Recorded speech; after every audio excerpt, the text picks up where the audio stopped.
So if you take a look at the bottom left of the zone valve, it's smoking and it looks like it's about to set on fire as well, which I've never seen on the zone valve before, so it is a bit strange. So definitely a first time for me. But this is another episode of Day in the Life of a Gas Engineer. You really seem to enjoy these, so I thought I'd post some more. This is going to be a collection of the jobs I've gone to over the past week. So originally I got the call from the customer saying that the boiler keeps tripping and there's no power to the boiler. So first thing I check is, does it turn on? No, it doesn't turn on. So it goes to the fuse board, nothing's tripped here, everything's all up. So the next thing I'm going to test is the fuses. So check both of them with my multimeter and neither of them have continuity. So both of the fuses are blown. So put a new 3 amp fuse in and it's all turning on, it's working, but now I need to figure out what caused the fuse to blow in the first place. And if you look really closely, one thing I noticed straight away was that zone valve is smoking. I thought, right, that's usually not a good sign. Right above the zone valve there is a container and it does have water inside it. So something is leaking, something has leaked into the zone valve and caused it to mess up. Looking up, I can see that somewhere from this valve water is leaking. So I always look at the highest point because water travels down. From the top, all seems to be dry. The next highest place where water is coming from is the handle. So I think that handle somehow has failed and water is seeping out through it.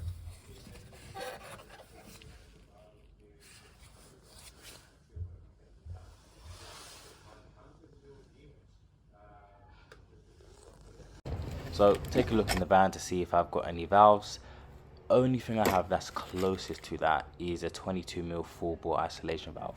Don't really want to use that. Again, I found over time isolation valves always tend to leak from that little slit. So we're going to a tool station or Screwfix to try find a isolation valve for them because I need to try and get a new zone valve as well. But just before I leave to go to the shop, I thought it makes sense to quickly drain down the system and have it drain in while I go. So I've come back from the shop and I noticed that the zone valve head is off. Customer, bless him, has tried to take it apart and dry it so he doesn't have to change it. He asked if I can just repair it and I said, could do. Probably not worth the time or energy. It's probably quicker for me to just take it out, change it, than to try fix it and repair it. And it's only about £40 as well. So 2 screws, top left one there, and you've got one at the bottom right. Once you undo those 2, the zone valve should just pull towards you.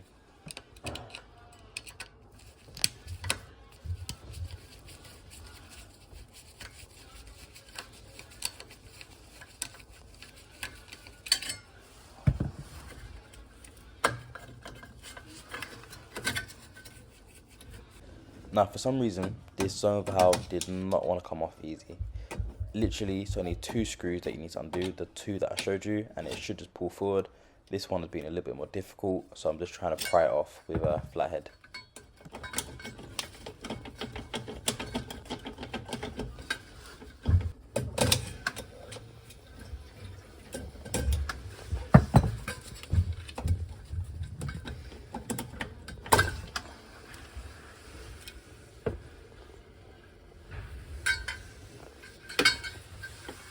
So the body seems perfectly fine, so I'm not going to change that. I'm only going to be changing the head. That's what's failed. So just going to undo the 2 screws on this wiring center so I can gain access to all the cables. Now sometimes on the back of these covers they give you a little diagram in terms of how everything should be wired for the wiring center. This one doesn't. But if you don't know how to change a zone valve and it's your first time, really simple, easiest way, and it's what I used to do when I first started. Just follow the cable for the zone valve you're looking to replace, and there should be 5 cables that go into the wiring center. And what you can do is do 1 cable at a time. So for example, take the brown cable out of the old zone valve and put the new brown cable from the new zone valve in that same place, and you just do 1 by 1, copying it, and that's usually the easiest way to get started. So when you get more experience, you know where all the cables go anyway, and if it's a mess, you can redo it. But if you're unsure, you get a little bit lost, good rule of thumb is always try to take a picture before you touch anything. That way you can always see where each cable went and hopefully don't get lost. So for the sake of this video, I'm going to do it the basic way. So I can see the grey cable goes all the way on the left. So I'll be taking the grey cable out of the old one and putting the new grey cable in that same place.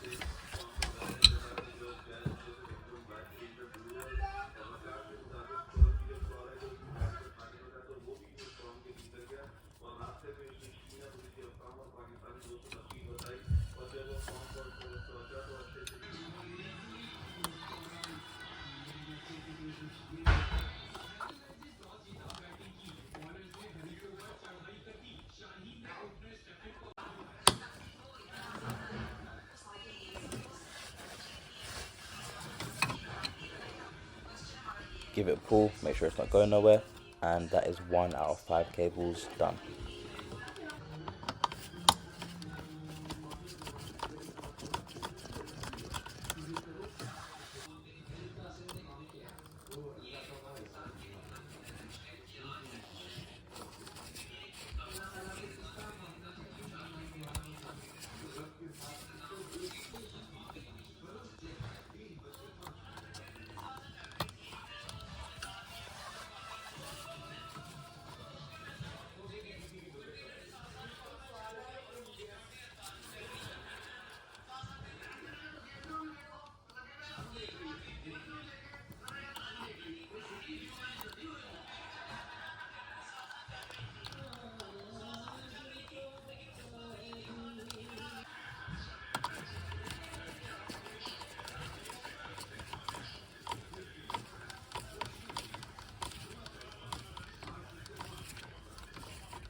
Two out of 5 done.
So that's earth all done, giving it a pull, make sure all the cables are in are secure, and now we're on to the next.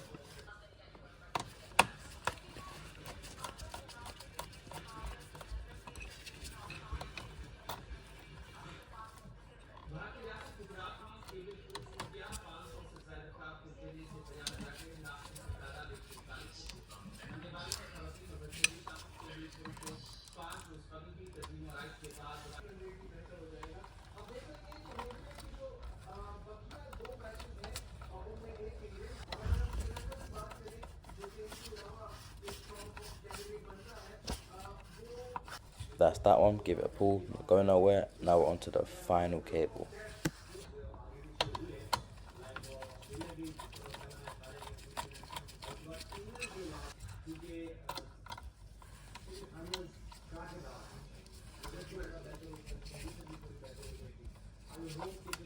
So now I've got all 5 cables disconnected. The whole cable should just come out now.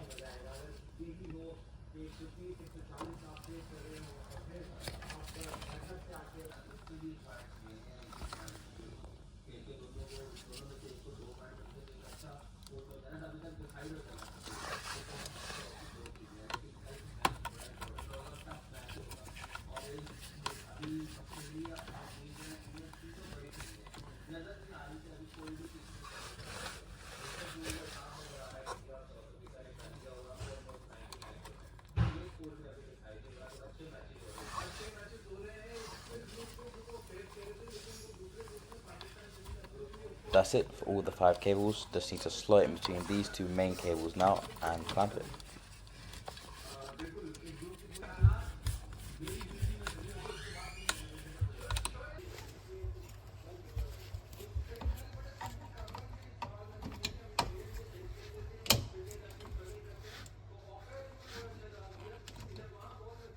So again, same 2 screws, top left, bottom right, and that should be that secured.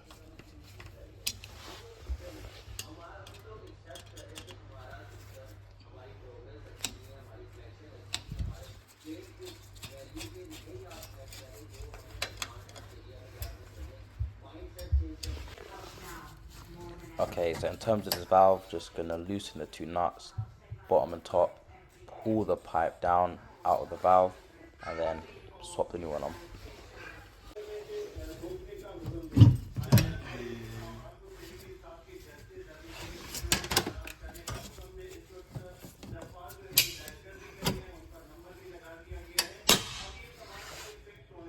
Now, this new valve lines up perfect. Only annoying thing is this is a full lever valve, so it's massive compared to the other one. Looked in Screwfix, looked in Toolstation, looked on their websites, I just couldn't find it. So, spoke to the customer, he was happy to have it. Still a little bit annoying because it's massive, but it still gets the job done.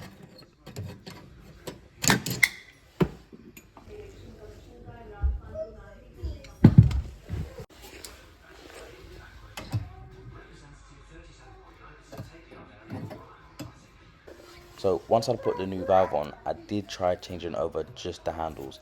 That way they didn't have that massive handle and it still looks like the old one. Unfortunately, it didn't line up properly. Once I'd pushed that handle back on and put the screw on, it just wouldn't twist. So put the new handle back on and they just had to make do with it.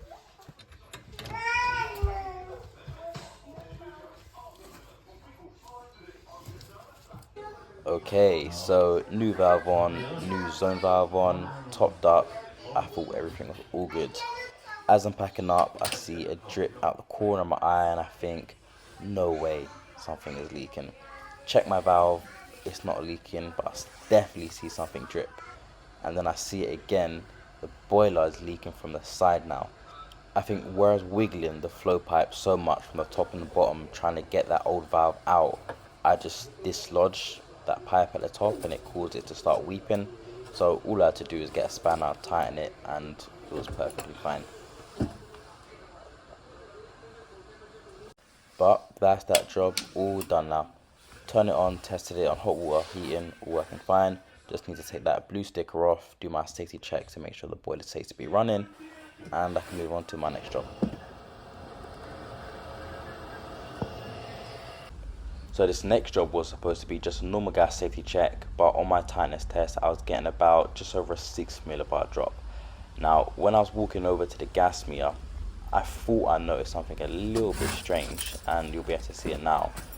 There's external clips being ran for either an old gas pipe or a new gas pipe, but I thought strange if it was the old gas pipe that they left the clips there. So are these new clips where someone was going to run a new gas pipe? No idea. So next step is to isolate the appliances and see if I still got a drop.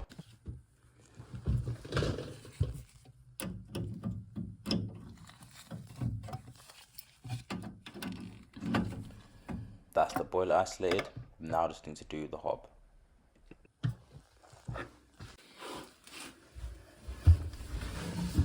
Now it's little things like this, I don't understand why people do it. How am I supposed to isolate that? I can't, it's gonna hit the wall. All they had to do was just rotate it maybe 45 degrees when they tightened it, and then I'd be able to isolate it normally. No idea why people do stuff like that. So all I done was just undone that nut and quickly isolated it with my spanner. So with everything isolated, I'm not getting a drop. So that means I'm getting a gas leak after the boiler isolation or after the hob. So now what I'm going to do is unisolate the boiler, and if I get a leak now, it means it's somewhere after this isolation valve.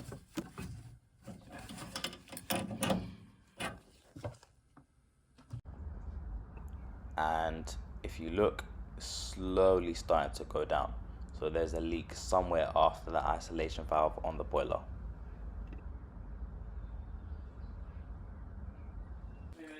So just gonna get my sniffer out, wait for it to set up, and as soon as it's set up, I'm gonna turn the gas back on and try to find it. I almost made quite a big mistake with this job, but luckily just through being a bit cautious, I saved myself from making a mistake. But if you want, you can put in the comments below and try guess the mistake I made, but you'll find out in the next few minutes anyway. So I've unisolated that now, and I'm just gonna check each connection with my sniffer.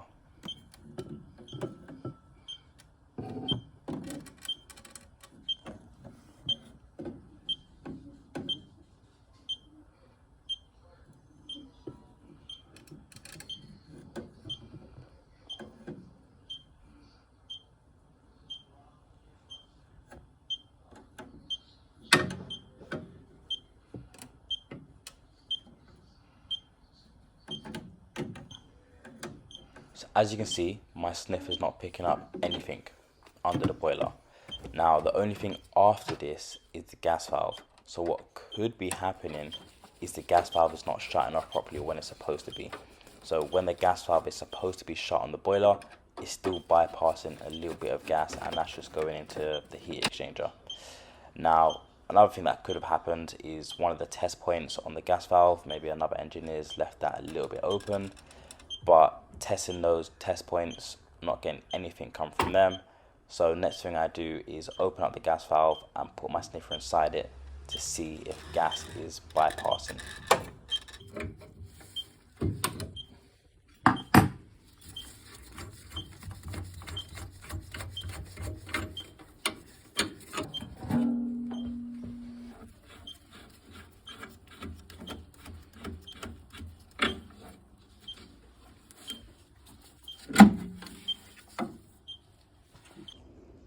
Now I never really like putting my sniffer into places like this, like gas valves or inside hobs, because it's hard to tell whether it's actually bypassing or it's just gas that's naturally in there because I've literally just opened it up. But you can see I'm getting that first red light, so some gas is being detected. So this is the mistake I almost made. I thought it was gas valve. Gas valve's fault is bypassing and needs to be changed. Then I thought about it a little bit more carefully. A 6 millibar drop on my U gauge, if it was the gas valve, my sniffer would be going crazy. It would be like it is in this picture now. It'd be at the top line, it'd be vibrating, but it's not. I'm only getting 1 bar where it's supposed to be a 6 millibar drop, which doesn't make sense. So then I got to thinking, is there something wrong with my sniffer? Because it should definitely be picking up more than that. So what I done is I went to the hob and I put my sniffer on the hob to test if I open the hob all the way and the gas fully blasting out, is that going to pick up properly? And it wasn't. So that made me realize, wait, there's something wrong with my sniffer. And someone I know has gone through a funny story like this as well. They thought their sniffer was broken, took it to the shop, and it turns out it was just because of low batteries. So I thought, let me try changing the batteries. Try changing the batteries, and this was the result.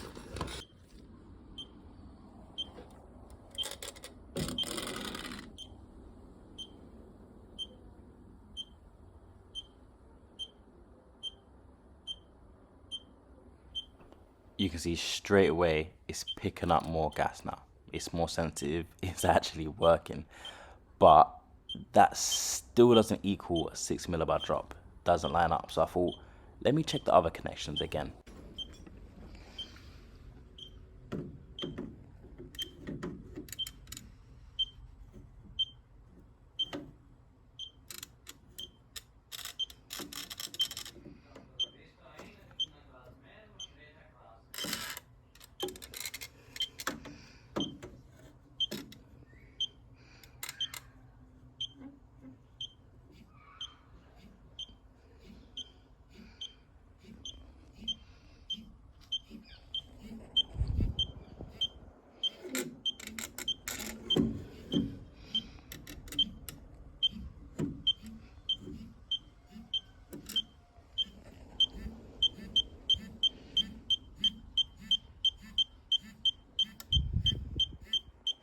So there you go.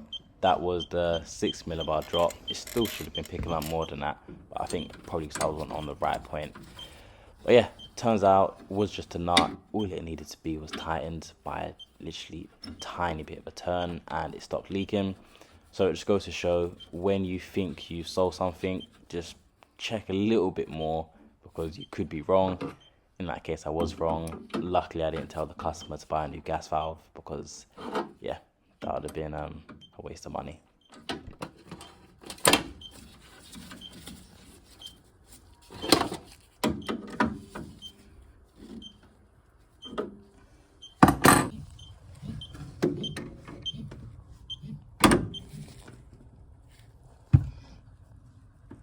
And that's it. That's all it needed to be turned by, just that little adjustment, and it stopped leaking. So that's that all done. On to the next job. So this next job was actually a bit of a late call out. I was supposed to be going to the gym with my friend, but got a call from a landlord, said tenants can smell gas and it's quite urgent. So went round, and you can see it's quite a big gas leak. So in terms of what I done, again, done a normal drop test with everything open. It's obviously dropping a lot. Isolated the hob in the boiler, wasn't dropping. Unisolated the hob, and it was the hob. There was a leak somewhere underneath the hob. So you can see it's about 9 o'clock at night. The poor guy just trying to make himself some dinner, and he said when he was trying to use the hob, when he was trying to ignite it, flames were shooting out from underneath it. Now I don't know if that's true or not. Sometimes tenants over exaggerate, but if it was true, then I can imagine that got adrenaline going quite a bit, because that would have been really scary. So similar to the gas leak in the video before, using my sniffer, testing all the connections to see if I can find it. And yes, brand new batteries are inside, so it should be very accurate. Already tested it. So tested all the connections after the isolation valve, but I'm not really finding anything. But I'm not too fussed, because it's 9 o'clock at night. I know I'm just gonna isolate and go home and come back either the next day. But after a while, it slowly starts to pick something up. It's definitely coming from somewhere near the hob connection. So yeah, that'll be a job for tomorrow. So the cool thing about this sniffer is it has two settings. You can make it more sensitive by putting on H, or you can put it as less sensitive by putting it on L. So what I'm gonna do is first open the gas and test it on high. And one thing I thought that was a little bit strange from the night before is when I was putting it on that elbow like I am now, it's not really picking up anything.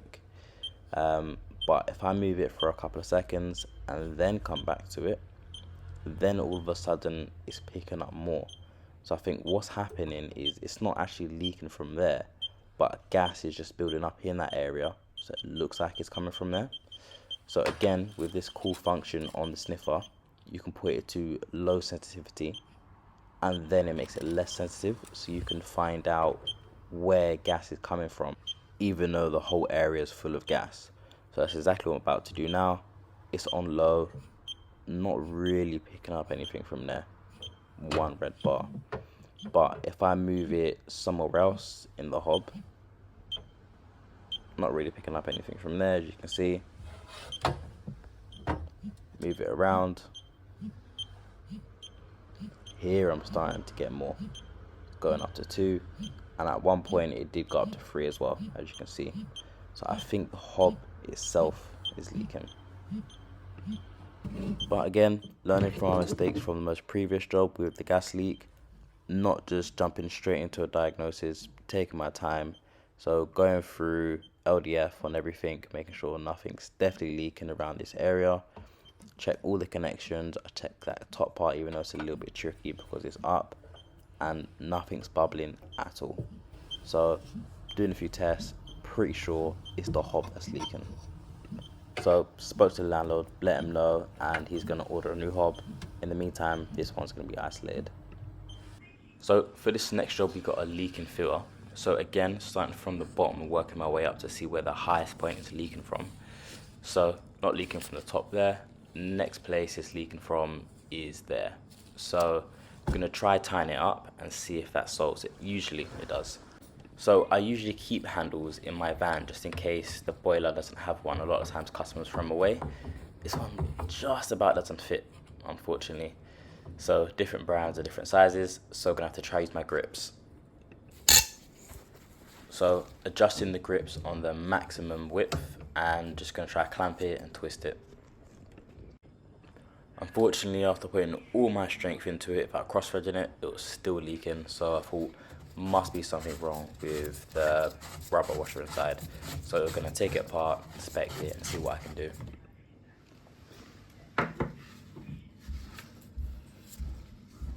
So taking it out, and guess what? It doesn't come out, it's stuck. I don't know why some people put them in like this. I got lucky on this one and I did manage to wiggle it out, but sometimes people put it in such a place where it will not come out at all and it's just headache. So while I had it out, I removed the magnet, gave it a quick clean, and I inspected the seal. Couldn't see anything wrong with it, and I didn't have a spare one, so I thought, let me just try wrap some PTFE around it. In theory, it should work. I've done it before, and one, it's going to save me time from going to the shop and coming back. So let's see if it works.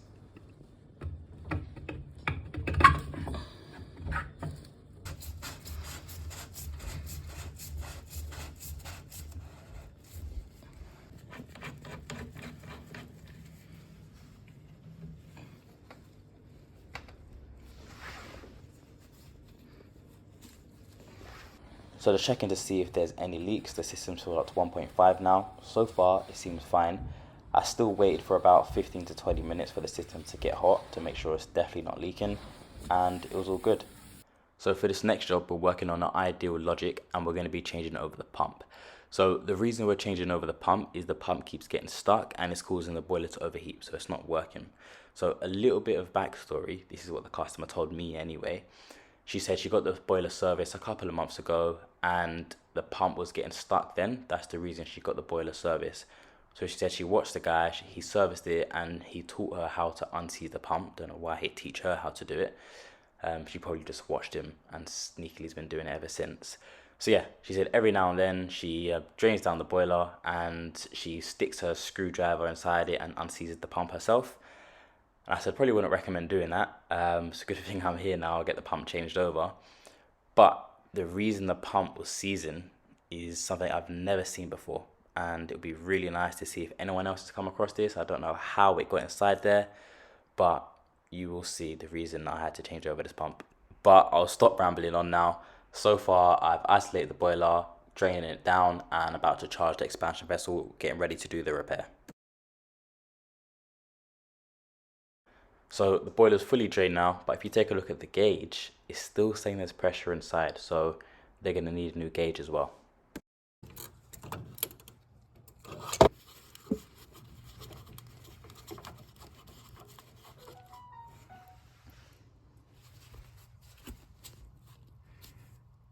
So old one's out, just screwing the new one in now, and that should be the gauge taken care of. Now it's going to be onto the pump.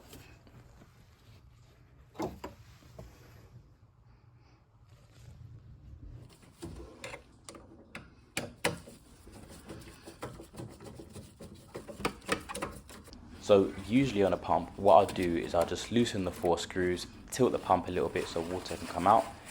Usually it's only a dribble, so I'll get away with just putting a bit of tissue. This one, there was quite a lot of water, so do get the wet back out. So pump's out, just need to disconnect the cables. And I literally took the pump out, was just about to put the new pump in. But at the corner of my eye, I see something inside and I thought, what's that? And I don't know what it is. I don't know if it's a stone, a piece of metal. It just looks like a piece of stone. I have no idea how it got in the system. If someone else has come across this before, feel free to let me know in the comments below, but I have never seen something like that before. And I think that's why the pump was seizing. Is every now and then it would just get lodged and the pump couldn't spin, and then every now and then it maybe get unstuck, circulate somewhere, circulate back. No idea, but yeah, that is the reason why the pump wasn't working. But just shutting the drain off, gonna fill up, do my safety checks, but that should be that job sorted. Gauge is sorted, pump is sorted, now it's on to the next job.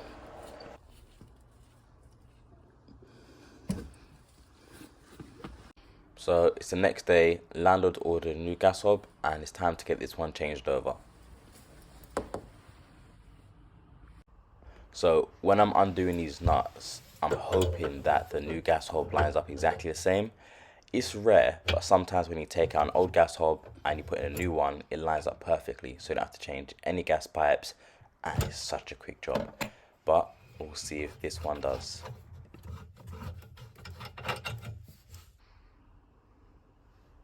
So one really annoying thing about this hob is they haven't siliconed the outside, they've siliconed underneath. So you squirt a whole bunch of silicone underneath and pop it on.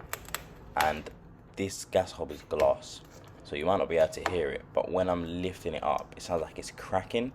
I'm like, I don't really want to crack this.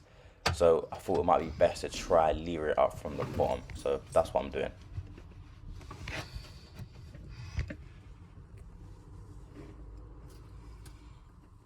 So after about a good 2 minutes of trying to lever it out and bench press this hob out, finally started to come out. But you can see all around it has just been silicone down, which made my life a little bit tricky on this job, but got through it. New hob fits in perfect, which I'm really happy about because it's a stone worktop and I didn't really want to cut it. Unfortunately, gas pipe doesn't line up, so just have to do some adjustments. So got out my PTFE and my hob connector and gonna get that set up first of all.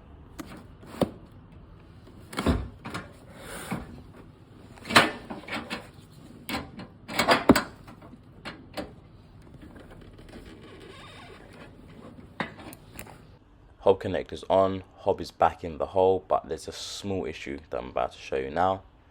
So the press elbow wouldn't fit, it's just too big, it's slightly bigger than solder, so I did have to rotate that hob connector right a little bit, but it's fine because the gas pipe's going to come down anyway and then go right, so it's not the end of the world.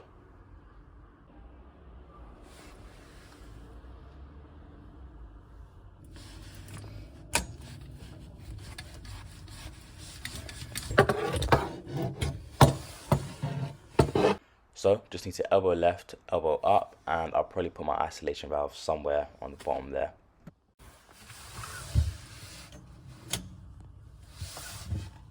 So made a large L shape to roughly get the size, just need to mark it and trim it down.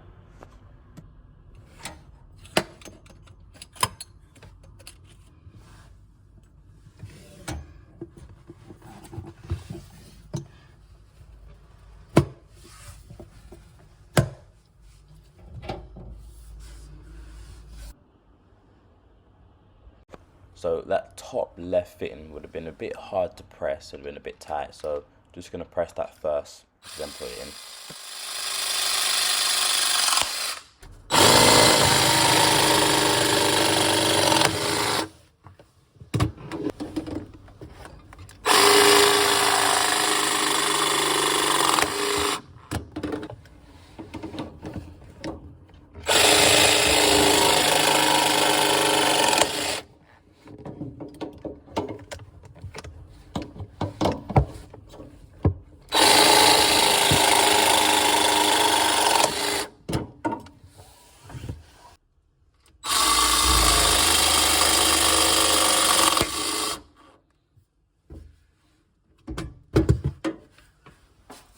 That's it, everything has been pressed and tightened.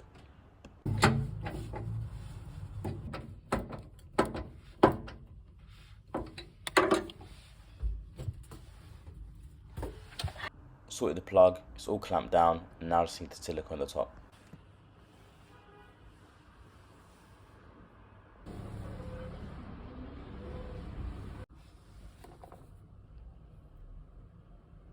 But there you go, it's been siliconed in, fired up, ready to go. Just need to do my safety checks. Gas is tight now, so I'm going to turn the gas back on and move on. Job is done.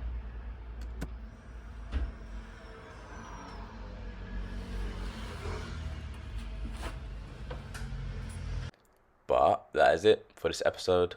Hope you enjoyed. If there's any questions about any of the jobs, put them in the comments below. Also, if there's any other engineers watching and you would have done things a little bit different, again, put in the comments. It's always interesting seeing how people do different things on the same job. But yeah, see you in the next episode.